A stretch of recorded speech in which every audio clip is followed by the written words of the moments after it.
straw claimed a full council tax on his second home. No, it's their telegraph. It's all been laid bare in the last couple of weeks. Flipping your address. Part it was an extravagance too far for the Conservative MP. Absolutely outrageous and not a good morning for the government. Mr. 𝗧𝗆𝗲𝗱𝗶𝘁𝗶𝗴𝗍 is completely unacceptable. James Pennell is accused in the Telegraph today of avoiding the payment of capital gains tax, according to the Telegraph. They know they are next. Awful lot of claims for, you guessed it, £249. £14,000 for installing a wet room. People are extremely angry Across the political spectrum. All MPs Appear to be in it for themselves.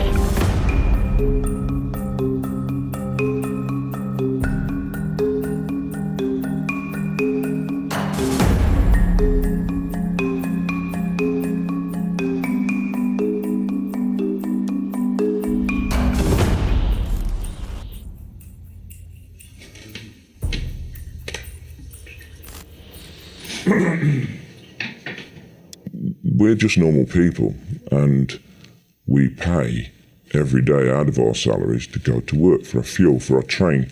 We pay for our lunch. We pay for everything out of our salaries, mortgages, everything. And now we're actually looking at a group of people that effectively we employ, and they're taking everything, and their wages just stay there. And the mood became, I would say, angry. We're paying for you, and you're taking it twice. They probably deserve to know what was going on.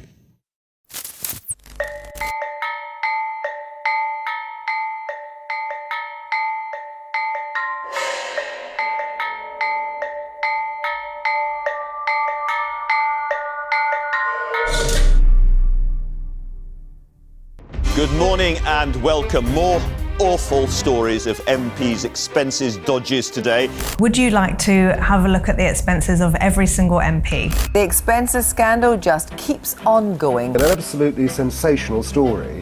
We knew instantly it was going to be almost like a demolition of Parliament. This was the biggest political scandal since Profumo. They're a disgrace. We'd be crucified after resign. They tried to send the police round to shut us down. It was wrong and we must accept that, and we've got to do something pretty quickly to sort it out. Gordon Brown has pledged to crack down on ministers found to be abusing the expenses system. These are just a few of the MPs hanging on by their fingertips. Tonight, some face very awkward questions. One of the problems with the system that we have had is that it appears to have allowed things like that to happen.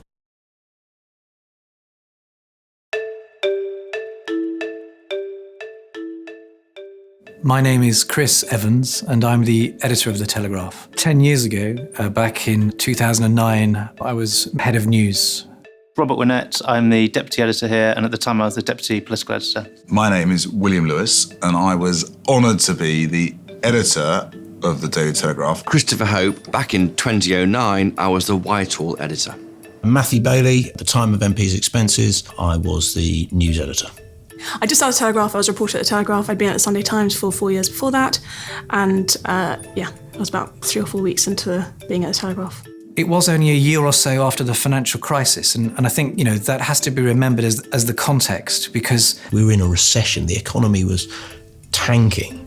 It was just after the financial crisis had hit and people were beginning to digest the reality of what the collapse of Lehman's, Bear Stearns was going to mean for people around the world, but particularly in the UK. Politically, we were in 2 years into Gordon Brown's premiership, and it wasn't going very well for him. The Tories were, under David Cameron, were mounting a pretty serious challenge to him in the polls. There's a feeling of drift in the country, a lack of trust, certainly aimed at the financial system, of bankers not being punished for all of the chaos wrought. Obviously, we were beginning to see the Gordon Brown premiership and the first wobbles. So it was into that kind of environment that the story began to hit. The paper was under new ownership. We were quite a new team. We had a young editor. We had been through a really radical change program. We had tried to be the most forward-thinking, integrated newsroom there is out there. We'd recruited some of the brightest and the best from across Fleet Street, and it was a good time to be involved in something like this. The untold story of MP's expenses is that quite a lot of people turned it down before we did it. And I was the head of news, and I was reading the papers every day, and I could see that these bits of MP's expenses were appearing in various places. And I was asking various people who worked for me, where do you think this is coming from, and why can't we have it? We first got wind of the MP expenditure scandal really from the Freedom of Information Act, when some test requests went into Parliament to ask what were MPs claiming for.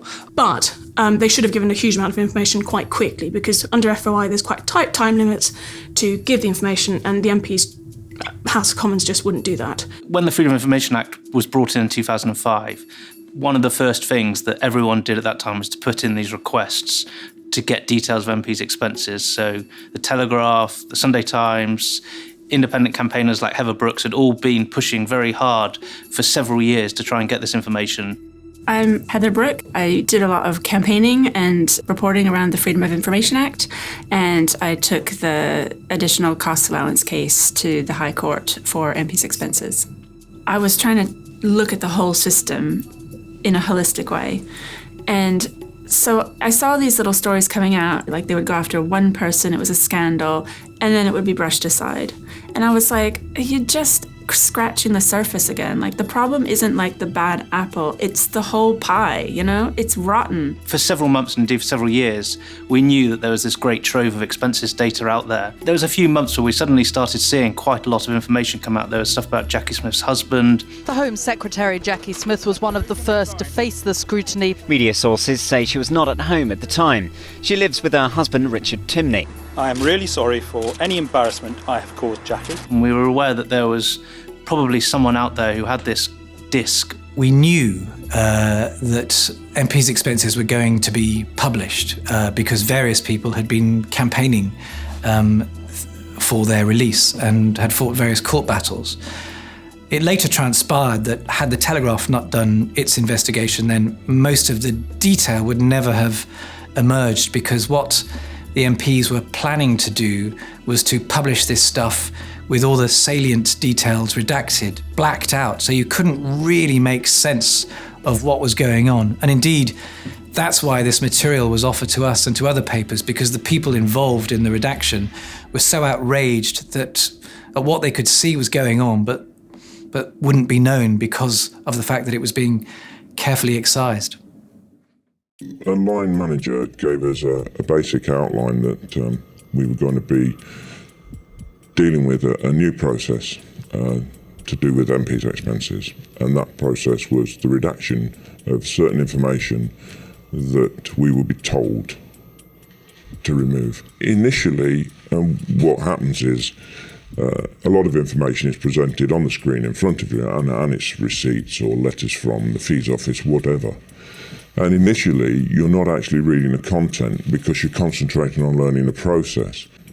Once you've cracked the process, by day 2 in the morning, then you're starting to take in some of the information. And the first inkling you get is when you hear just a sigh of in disbelief. People are just frustrated.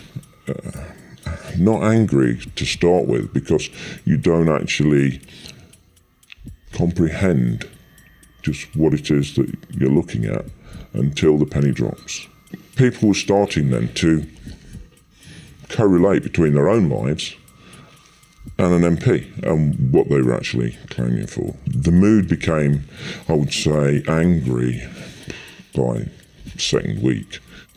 Then anger became, you could cut it some days with a knife, and just exasperation. A couple of guys were back from Afghanistan and were told us they were only working to earn money, to buy equipment. It's a fact that they don't have enough equipment, or the equipment might be inferior. They sign up to do a job, they understand that. They know they're going to take losses. They're members of the armed forces, that's what they sign up to do. They've no problem with that. But when you see your own MPs who have sent you to war, effectively what they call coining it, over and above what they should be getting. It's not the expenses that got them, it's the claims and what they were for that got them. Our most energetic and tenacious reporter at the time was Robert Winnett. So I said to Rob, will you please go and find out who it is who's hawking this stuff around and ask them if we can have it. I also had a conversation with the then editor, 𝗼𝗆𝗆𝗏, and said, I really think we should be going after this. And he was as keen as mustard. I wanted to find out more. I was like, well, you got to keep going, guys. I mean, you have a sense of obligation. We were totally mystified, and I was talking to all the people that I would normally talk to in and around Downing Street on the one hand, but they were equally mystified, and there were all sorts of rumours going around about, was there a whistleblower out there? Was there someone inside the fees office who was leaking this stuff? So it was just a case of picking up the phone and just sort of putting feelers out and saying, look, if this is out there, we're interested in just spreading the word that we were sort of in the market for this stuff if it was available. I'd known Robert Winnett. We'd worked at the Sunday Times together, and I'd known that he was chasing the disc. I mean, it was kind of at the time, it was very much everybody wanted the MP's expenses disc. So I knew Rob was after it, and I knew he was sort of having communications with people that might lead to it. And I was on holiday between my two jobs, and every so often I'd ring into Rob being like, if you get it, tell me. I'll happily work for free, even though my job hasn't started. Someone had phoned Rosa Prince in the lobby when she was working one Sunday with some information about this. A guy at the other end said, hello, would you be interested in looking at a disc of every single MP's expenses? And I said, yes, I would.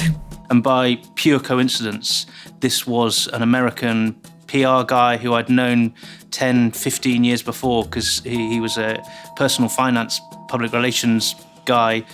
Rob, not so long afterwards, came back to me and said, I think I know who is hawking this stuff around.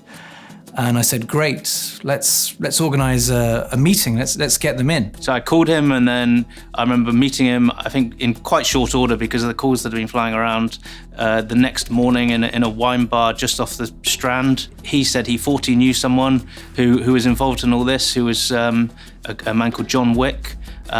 And I think, again, within 24, 48 hours, I'd met John Wick, and I'd brought them both into the office to meet Chris Evans, who was then the head of news, and we began talking to them about how this might work. John Wick. I run a risk management company based in the UK. I got involved with the MP's expenses because some people came to see me who had been working on the redaction of MP's expenses, were concerned as to what was going on and wanted to get it out into the public eye. They had tried once and it hadn't been successful. They thought that I might be able to advise them how to do it. We had a company we used for public relations guidance, and I talked to the MD of that and asked how I talked to the media. The person we were talking to was a guy called John Wick, who has a military background, and he came to explain to us how the person who was providing him with this information were people who were in the room dealing with the redaction of information which was going to be released under the Freedom of Information Act. We actually could see what was going to be removed, and in essence the public would never see what we'd seen, and that's the real frustration, because the detail is all in the unredacted, not the redacted. These people had sat there day after day, week after week, becoming increasingly angry. We're just normal people, and we pay every day out of our salaries to go to work, for our fuel, for our train. We pay for our lunch. We pay for everything out of our salaries, mortgages, everything. And now we're actually looking at a group of people that effectively we employ, and they're taking everything, and their wages just stay there. Ordinary people have got to pay for everything out of their salary and wages. Yeah, I thought when you worked and got a wage, that's what you paid everything for. That's what I've always done. What you're doing is wrong, it's abuse. And why are you doing it? What's the point? Because you can. What kind of answer is that? I mean... And I think it was that sense of anger that was relayed to him and said, look, this is a real scandal. We're not insiders in Westminster. We're just normal people who pay our taxes, and you just will not believe what is going on here, and someone needs to be told about this. And so one Monday morning, he and I sat down with two gentlemen, one called John and another called Henry, and Rob and I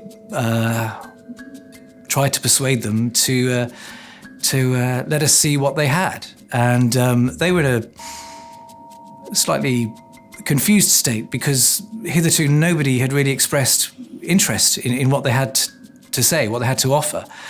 We were one of the first to have a website, The Telegraph. So I said to them, look, not only will we treat you fairly, we'll also treat the MPs fairly, and we'll publish all of it, every single MP's expenses. There was a financial aspect to it as well.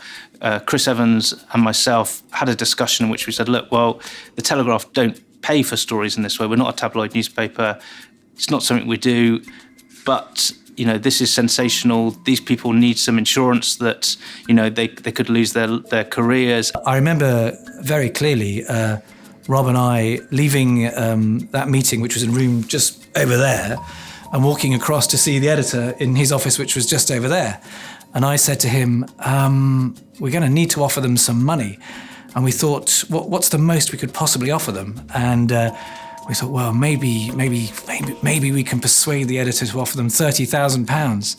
So we walked into Will's office, and he just said, £100,000. Honestly, the payment thing is a red herring, right? I mean, this is one of the most important bits of journalism, if not the most important bits of journalism in the post-war period. I can't think of a more impactful bit of journalism for Britain and British society, highlighting such profound wrongdoing and systematic abuse at the highest levels of government and parliament. The next thing I remember was Rob actually bringing the disc into the office, and it was a Friday afternoon. It was a sunny Friday afternoon, and I was waiting for him to come in, and he had this brown envelope, and it wasn't a disc at all. It was a strange red plastic box.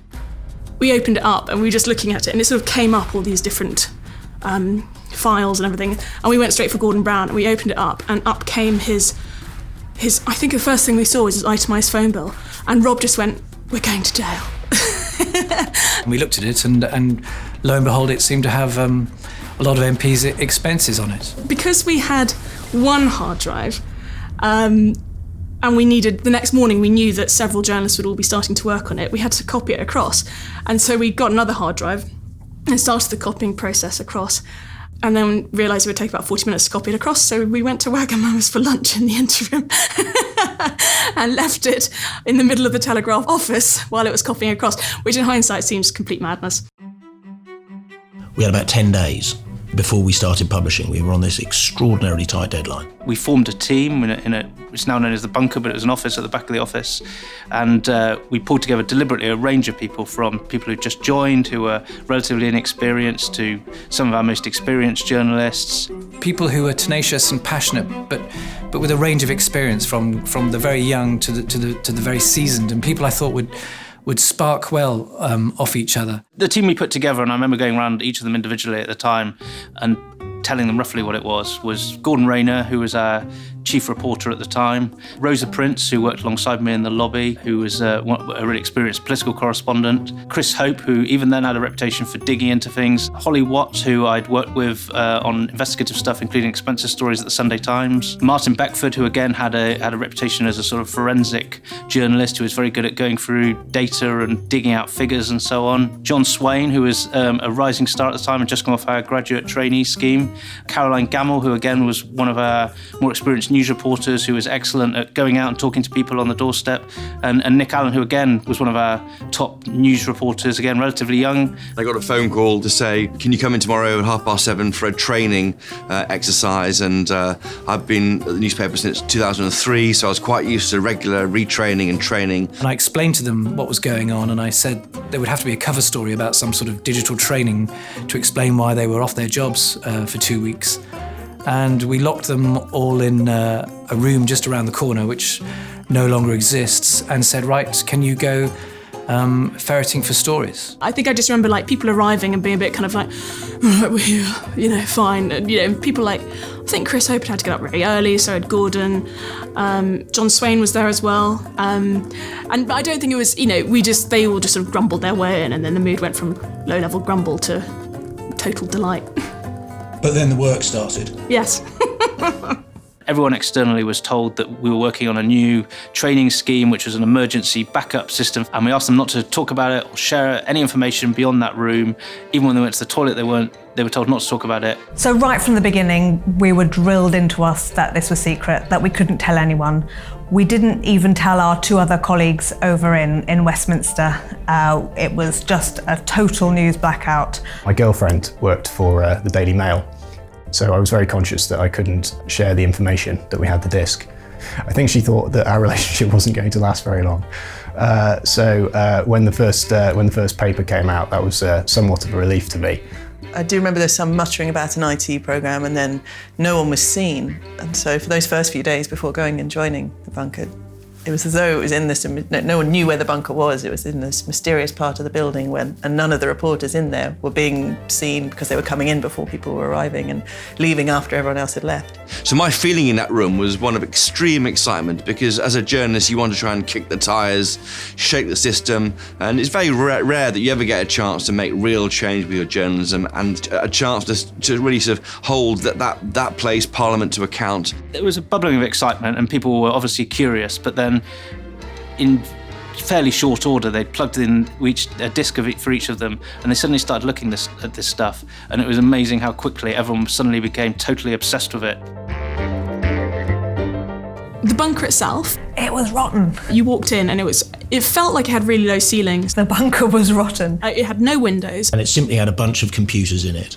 It was sort of fluorescent light, basically. You had this motley selection of journalists sitting in it. Even when we started, it wasn't the most pleasant places, because one of the IT guys used it as a changing room for when he arrived in his cycling gear, so he stored all his lycra in one of the filing cabinets. And it started as a fairly pleasant work environment, but every evening we were eating takeaways in there. The cleaners weren't allowed in because we were paranoid that someone was going to go through the rubbish, so it quickly deteriorated into a fairly unpleasant student-like digs. The reason that it wasn't cleaned was because there was a rumour that we had. It was quite a febrile atmosphere, and I can't remember where this rumour started, but we came to believe that the News of the World was trying to infiltrate the cleaning staff.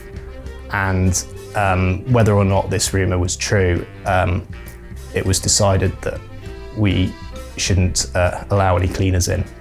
Hello, viewers. We brought down the government. Or Parliament. A little sweaty den, sushi around us, takeaway food. The idea of expenses is quite simple for MPs. They need money to survive in 2 places. Firstly, in their constituency, they've got to be able to live there with their family and talk to around 80,000 people who live in the area and help them through all sorts of issues. And then, of course, during the week, for a few days, they must be in Parliament to vote on government bills, meet ministers, and fly the flag for their local constituency. So they're required to have 2 homes, but of course, most people only have 1 home. So what's fair? Well, what was seen to be fair, and is still the case now, is they're given help to live in London, where their second home should be, and that's where the expenses system came in. So they were given an allowance to spend on a second home. When you open up this disc, you don't have a whole list of MPs and misdemeanors. You just have thousands and thousands and thousands of receipts. So you're taking a leap of faith that there is something in there. It's not obvious what there is. And as you open each one, you'd be left with a number of options for each MP. You could look at their ACA, their living allowance, their IEP, which is an office expenses, and you just click on it, and within each file there'll be a year, and for each MP there'll be 5 years, and each file there'll be sort of 50 pages of all their claims. We had to start looking through what were PDFs of documents. There was no way of electronically search through these things. It was just literally handwritten, most of it. So you couldn't search for anything. You literally have to look at every single page and just click, click, click. You're really lifting the lid on the public persona of the MP and looking into their quite personal communications with the fees office. People like 𝗏𝗏𝗏𝗏𝗏 were very, very good at detecting patterns and thinking things were too similar and so on and so forth. So they spent about 2 weeks locked in this room, going over stuff and preparing some stories for publication. And we were trying to put it into some sort of order so we'd be able to compare claims and so on from one person to the next. They could see patterns in things. If for example, the amount someone was claiming for a mortgage hadn't changed for years and years and years and years and years and couldn't really be explained by a fixed rate, then you think, maybe this is not a real mortgage. And we were starting to see things like the addresses where people lived and the fact people were claiming multiple addresses and moving between houses, which we just had no idea was even possible under the scheme until we saw it there in full technicolor, as it were. Had we not known what the address was that they put down on those forms, we would never have known that they were switching between one address and another to claim on more than one property. We wouldn't have known if two MPs who were married or living together were claiming for the same address. We wouldn't have known that they'd avoided capital gains tax when they sold properties because we couldn't have checked land registry records to see that they'd sold a property, how much it had sold for, how much profit they'd made. What Parliament proved when they published the expenses themselves was that they had intended all along to give the public pretty useless information, which would have meant they got off scot-free. We had a meeting in the morning, which is when Tony Gallagher came in and essentially Chris presented him with the plan for the next day. And it was the cabinet. We had a very orderly process about how we were going to go after different MPs. So we were going to start with the government and start with the cabinet. And within a few days, we were going to go to the shadow cabinet. And then we were going to do senior well-known MPs, the Liberal Democrats. And we devoted a day to Northern Ireland MPs. And then it was a matter really of just going after junior ministers, ex-ministers, and MPs who had colourful stories to tell. We were trying to get eyeballs on every single document. There was around 2 million pages, so that was quite difficult to do in a few weeks. So once we started looking at the expenses discs, we had Arthur Wynne Davies is involved in drawing up letters for each MP. I said, it's got to go in a bespoke letter. It had to start saying, these are the allegations we put you, or these are the things we want explanations on. Why did you behave like that? Or is this correct? Or why was this item claimed for? And then the MPs were given a time frame to respond by, usually the end of that day. It was also my job to get the tone right. Don't be too aggressive. Be neutral. Give people a chance. Keep the presumption of innocence at the forefront of your mind. This is what we found out. What have you got to say? From the start, we were concerned this could be a hoax. That is the big concern for any journalist. How true is the documents you're holding? Are they real or fake? Yeah, look, I remain paranoid until the moment of publication. That Hitler Diaries moment lives long in everyone's memory. But that was always the risk. We wouldn't know that until we started approaching the people who we were going to write about, and we couldn't do that until we knew who they were and we were ready to publish, because once that started, it would start a chain of events that we couldn't stop. Until you get someone saying, this is true, and we're sorry, but I'm going to say they're sorry, we're not doing it. I don't believe it. The first person to respond was Jack Straw, who provided an explanation as to why he failed to pay his council tax on time. Only he could have known that, so at that point we knew that this information was genuine. When Jack Straw's confirmation came through in his considered response, that's the first time I allowed myself to get excited. Jack Straw came back at around 2:44, I think it was in the day, explaining why he'd done a claim for council tax and it was a clerical error and he'll sort it out. And once he said that single point about council tax, we knew we were in business, because the document was true, we had a really, really big scoop, and the fireworks were going to come. I was just over the moon because I thought he was the Justice Secretary. He was in charge of the legal machine. If anybody was going to go for an injunction and trigger it, it was him. And it wasn't. It was a hands up. Yes, I made a mistake. I've paid the council tax back. And I thought, I think I'm on record as saying, as soon as I heard that, we're in business.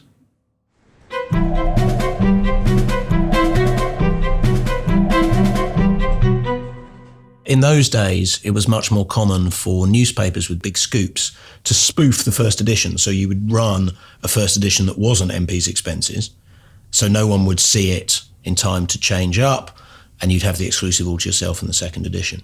And there was a sort of back and forth during the day about whether we were going to do that. But if we were going to do that, I had to get on with actually doing an ordinary paper. And I remember, ironically, it was a really scratchy news day. There wasn't much going on. And I was sort of scrabbling around looking for a story. And I remember Joanna Lumley had some big row about the Gurkhas with the government. And I sort of had to propose splashing on that, even though in my heart of hearts, I was sort of distracted by the fact we had this bombshell sitting in this bunker. And then we decided we would pursue it, and we agreed with the vendors to go ahead and do it. And then there was a sort of strange hiatus where we all sat down and asked ourselves whether we should and shouldn't proceed. There was a lot of tension the day before because we were putting the letters together, and then there was a lot of excitement when the letters started coming back in and people were responding, so we knew it was like a really, it was a big deal and it was true. And I think the main broadcasters had been invited in. So Nick Robinson was in the office, John Craig, and I think Tom Bradby. So I'd spent some time with them about 8 o'clock in the evening explaining what we were going to do. I called the political editor of the BBC, the political editor of ITN, and also the political editor of Sky to say, we've got something, you're going to want to know about it. I knew one or two of these characters, so I did say, look, I wouldn't be calling unless it was important, and I really wouldn't be inviting you in unless we thought it was worth your time. I really think you don't want to miss this. To get a phone call like that from a press officer of a big media group like The Telegraph was rare, if not unique. My phone went. It was a mate at The Telegraph. You need to come in, he said. We've got something to show you. Believe me, came the reply. You've got to come in. And he said it in a way that I knew he meant it. I headed to The Telegraph's Victoria headquarters. I remember going up that long escalator, up to the newsroom, taken into a room. The door was shut, and then I was told the Telegraph had the disc. We're splashing the paper on it tonight. We can give you the information.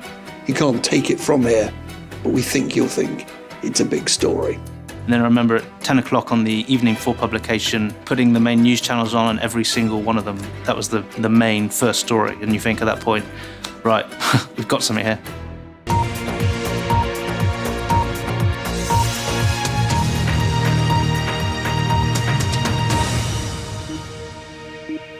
Good evening. Gordon Brown is among a group of 13 cabinet ministers whose expense claims are being revealed in detail by a national newspaper.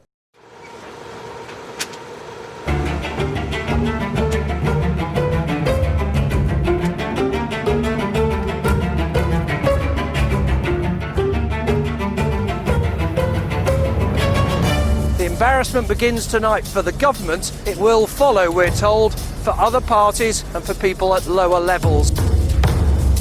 You claim 17,000 to do up servants' quarters in your mansion. That is undisputed, is it not? Total disgrace.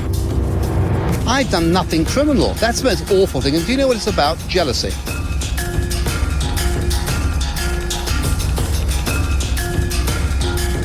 I just think it's very bad. Excessive. Margaret Beckett, you've been fingered a bit by the Telegraph.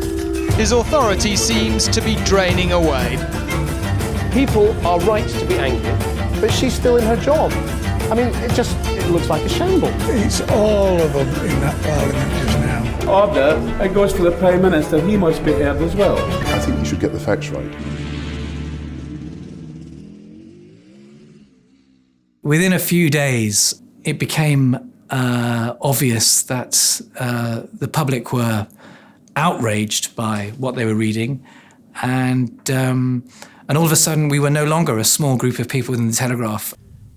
The sort of veil was drawn back, and people got to really see how taxpayers' money was being used. Gordon Brown was probably on the phone to our then editor, shouting almost every day. And of course it was hard for him because he was Prime Minister, and suddenly the reality of what MPs had been claiming while everyone else was tightening their belts exploded. I'm Andy Coulson, former Director of Communications. Michael Duggar, I was the Chief Political Spokesman at number 10 Downing Street for the then Prime Minister Gordon Brown.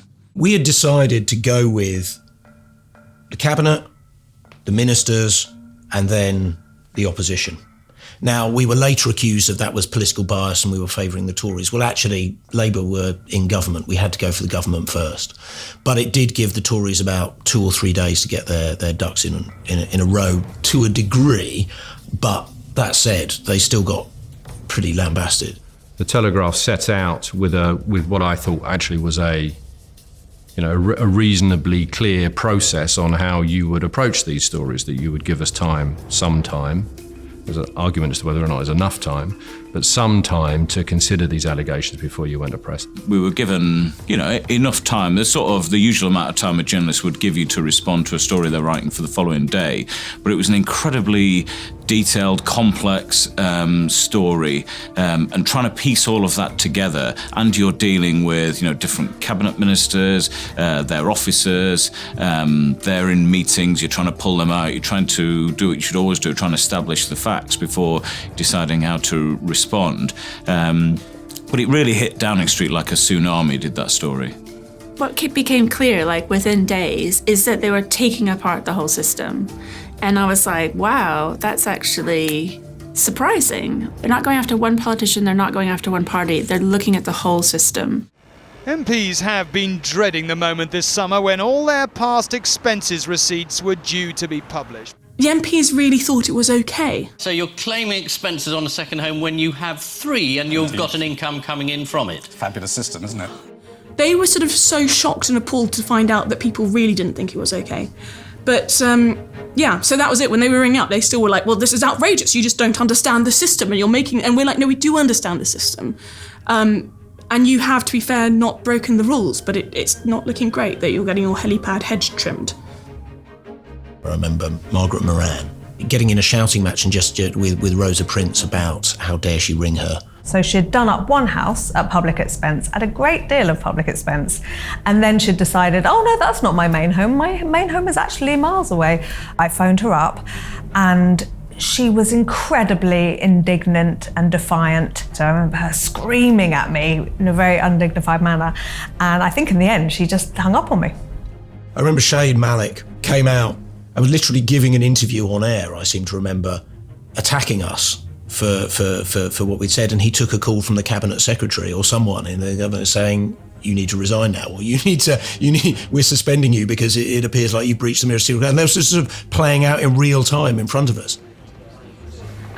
There was a group of MPs, from memory, people like Elliot Morley, David Chater, who had fraudulently claimed for mortgages. So part of what we were doing was checking people's mortgage claims against whether mortgages existed, which seems like a basic thing to do, which you'd have thought the parliamentary authorities did, but they didn't. A number of MPs were not just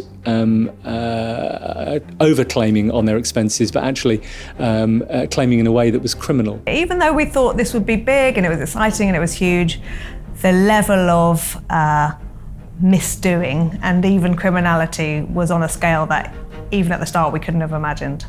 Holly Watt was going through very, very carefully and slowly putting all of the addresses into a spreadsheet to work out what they were claiming, where they were living, and gradually we got these matches ping, and you'd find out that 2 MPs were living at the same address and both claiming expenses, and that's where it got into the area of alleged fraud, and that's where we thought, wow, this could really mean this could end political careers and possibly send some MPs to jail. You could see that Elliot Morley had been claiming £800 a month for a mortgage that didn't exist, and it very quickly became clear that he claimed about £16,000 over a period of about 20 months. And at that point, we just knew that he was in very serious problems. I think the arrest of MPs, MPs standing down, MPs being suspended, MPs being offered peerages. I mean, never mind those that went to jail. An awful lot of them had their careers ended either because they were forced to stand down or they were shoved into the Lords or they were given a knighthood. But it ended a lot of careers in addition to those that went to jail. As I headed home from Downing Street, having done a live for the BBC's 10 o'clock news, my mobile phone went. I picked it up and I heard the raucous sound of jeering MPs. And one in particular was holding the phone and was saying to me, he was clearly drunk and he was clearly angry, you don't like our expenses, we're going to come for you. We're going to get your expenses published. See how you like it. Then he held the phone into the bar at the House of Commons. There was a roar of approval. It was at that moment I thought, this story is not just big, it's nasty. The immediate reaction to what the Telegraph did was not hurrah for the Telegraph, this is a work of journalistic genius. It was more, has this organisation committed contempt of Parliament? Shall we drag the editor to the bar of the House of Commons? And can we get the police involved? And shall we have a raid from Scotland Yard on the Telegraph's offices? There were a number of MPs who wanted to pursue, some form of, or at least investigate, if you like, the possibilities of legal action against the paper, and particularly against the editor, 𝗏𝗏𝗏𝗏𝗏. Later, when we realised quite what we were dealing with, there was a lot of concern about being arrested, about the legality of it all, about the safety of it all. Yeah, we were very worried about the threat of legal action, although we were confident that we had all the information, so there was nothing wrong, but we were worried that the police might become involved or that Parliament would do something. I remember hearing a Labour MP on the radio suggesting that we should all be investigated and possibly arrested because the material was probably stolen. I've got a strong memory of taking a phone call from a very senior figure at Scotland Yard who'd been urged to mount an investigation into what we had done, and then he rang a couple of days later to say he was suspending the investigation because it was clear no illegality had been committed. My name is Paul Robert Stevenson. I used to be the Commissioner of the Met, retired in 2011. There was an approach by the House authorities to the Metropolitan Police Service that we should be looking at the circumstances as to how this leak took place and suggesting there might be some sort of criminal offence.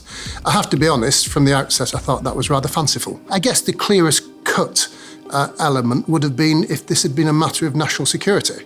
It clearly wasn't a matter of national security. It might have been a matter of national embarrassment and personal embarrassment for a lot of rather stupid and irresponsible people. So that was another relief. Certainly I know it was a massive relief for 𝗏𝗏𝗏𝗏𝗏 and for us all. Remember that first day when we were still worried that we might be prosecuted? A couple of the commentators came out and wrote really supportive comments about how this was important for press freedom. I remember Quentin Letts of the Daily Mail doing that and thinking that they were that this was big, that they were supporting us and that the whole of Fleet Street was coming together. I remember a Simon Jenkins column in the Guardian saying the Telegraph had done the right thing, and more. So there was that feeling that the tide swung behind us. It was just ludicrous. I have to say the word ludicrous comes back again and again. These are public figures in receipt of public money, supposedly representing the public in Parliament, and they were sort of on the fiddle. From my perspective, as a newspaper executive, one of the most gratifying things was the way in which the team gelled. I mean, I picked the team, and they were great. They got on really, really well, and you could see they were firing off each other. They had different skills and different personalities in this small, hot, very smelly room by the end of a week or two, and it worked very, very nicely.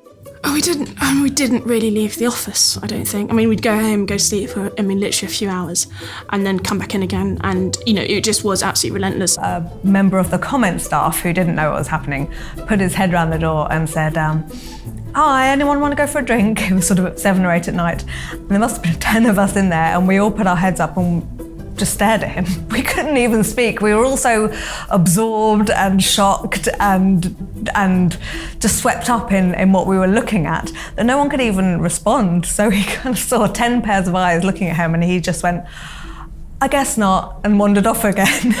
We had this ongoing wall, the wall of death or something, I don't know. Wall of glory. The wall of glory. And so we got to the point quite early on of printing out photographs of the MPs and sticking them up and crossing them out one by one. Pictures of MPs who had to pay back money or apologised or said they were standing out next election. By the end of it, it was full of different MPs who'd done different things, and I think there came a time where the room had to be dismantled because we were changing the office plan, and somebody took it all down and put it in a box carefully for posterity and left it somewhere safe, and then the cleaners threw it all away. But there you are. These things happen. I do remember 𝗏𝗏𝗏𝗏𝗏 at one point. I was like, I think for some reason I was like, "What's the weather like outside?" And he was like, "It's raining." And we just had no way of knowing whether it was rain or not, and it wasn't raining, but he didn't want us leaving the office, so that was that. It was intense. I was half firefighting, half making sure that stories needed to have statements or be reacted to. We also had a number of people that wanted to talk about the story, although they weren't actually involved with it. So in many ways, it was also like herding cats.